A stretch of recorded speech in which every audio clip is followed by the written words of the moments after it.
chuối đi ấy xem.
gọi Côn Sơn là Gia Sơn và Cố Sơn.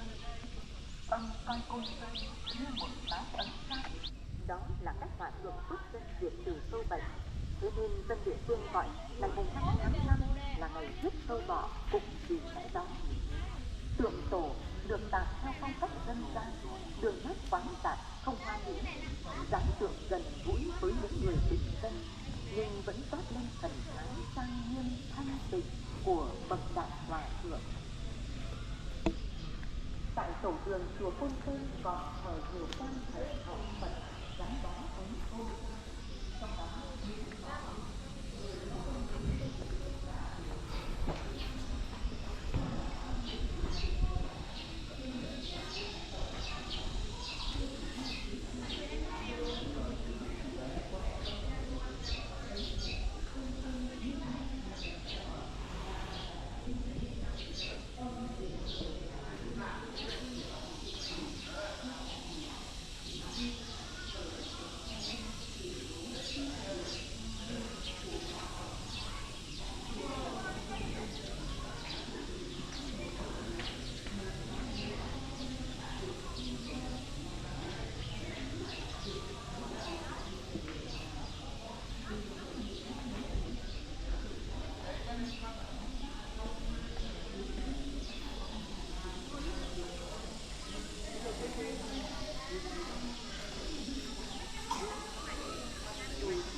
trung hòa đó đã tạo ra một môi trường hết sức đặc trưng cho văn hóa Việt.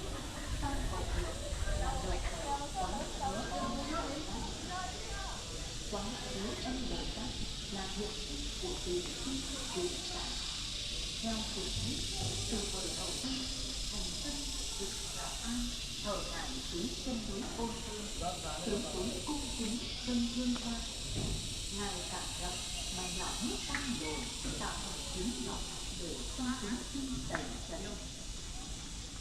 Đến thế kỷ 14, đức vua Trần Nguyên Đán đã khởi mở rộng chùa Côn Sơn thành một trong những trung tâm của truyền thống Phật giáo lúc năm Đại Việt, đã cho xây dựng đầu thờ Đức Phật quá Thế Âm Bồ Tát.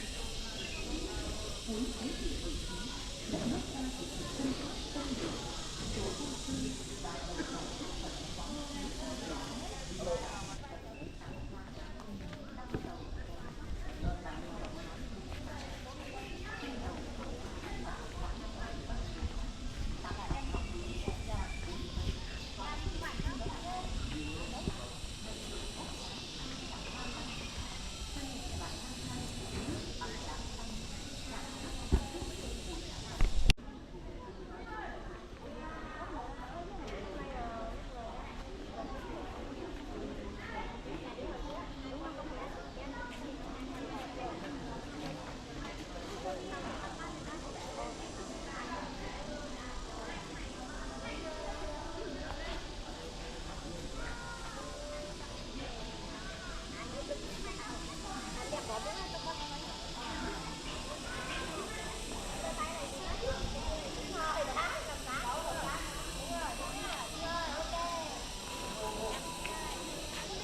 Đây nó phải đứng ở kia.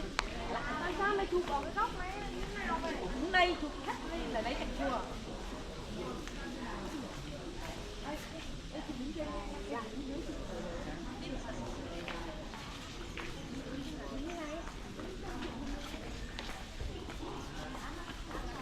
Thấp nhất lấy cạnh chùa, lấy chân sát lên đi mà.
nhiều lắm. Nhiều cũng nhiều. Thành phố Lạng Sơn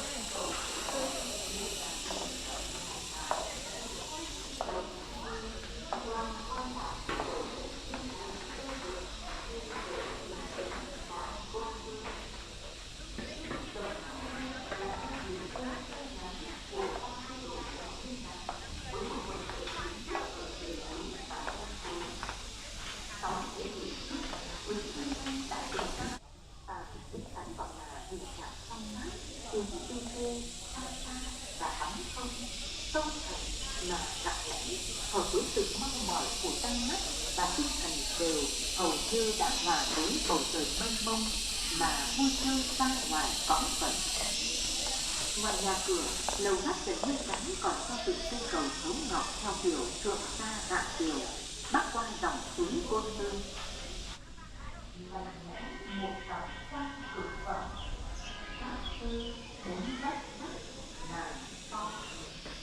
Năm 2005, Ủy ban nhân dân tỉnh Hải Dương nay là thành phố Hải Phòng xây dựng đến chung cư đời Trần Nguyên Đán. Tại đây, bác đã khai rằng cán bộ và nhân dân Hải Dương phải bảo vệ tốt di tích lịch sử, trồng nhiều cây để Côn Sơn trở thành nơi tùng lâm đẹp đẽ. Trên đỉnh núi Côn Sơn có khu đất bạc là di tích An Bạch Vân. Nơi đây thường có mây trắng bao phủ nên gọi là Bạch Vân. Tại đây người dân dựng một cái ao hình chữ công để cúng khấn trời đất. Tương truyền, nhà sư Pháp Gia được lên An Bạch Vân thuyết pháp. Người xưa kể rằng vào một ngày thu có một số tân nhân cùng Trung Bắc đến Côn Sơn bàn năm gian. Đây là vị trí thường được nhắc đến trong thơ văn, nơi Nguyễn Trãi thường ngồi ngắm cảnh, làm thơ và suy tư việc nước. Trong những năm tháng theo lê lợi đánh giặc, Nguyễn Trãi thường mơ ước được trở về Côn Sơn, gối đầu ngủ trên thạch bàn. Bao giờ dưới núi mây về ở, nước suối chè xanh ngủ thạch bàn. Xuống phía dưới của dòng suối ước chừng 150 mét, có các tiên ông trên trời bay xuống đánh cờ. Nghe thấy tiếng người, các tiên ông bay đi để lại bàn cờ đánh cờ, nên từ đó An Bạch Vân còn có tên là bàn cờ sắt. Giác núi Côn Sơn ở phía đông bắc là núi Côn Sơn, có tuổi đạt hơn 40. Vùng xa nhất của núi là Son Pagoda, núi có dấu vải, được gọi là bên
Ngọc ơi, Quyến đây vào đặt vé đi con ơi.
làm hầm giết lửa đi.